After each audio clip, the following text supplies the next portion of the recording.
content-aware fill is a pretty neat feature. I'm going to make a selection of this bird, and I'm going to remove the bird from the picture and have Photoshop fill in the contents of what I select with the pixels that are in the picture. And we're going to let Photoshop figure out which pixels to put and where. So instead of using the quick selection tool, I'm actually going to use the Lasso tool here.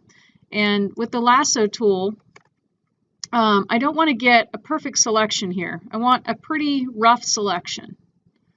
So you can see here I'm not actually,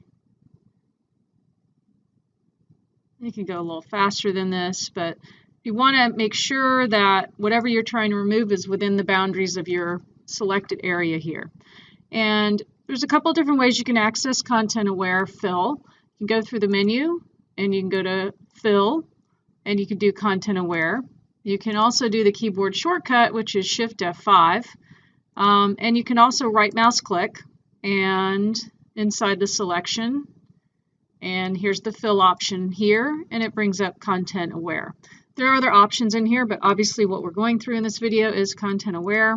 So we click OK, and we let Photoshop do its thing. And now if I deselect with Control-D, the bird is now gone. So that is a content-aware fill. Is it perfect? No. So there are other tools where you can go in and patch things up if they look odd. But that's content-aware fill.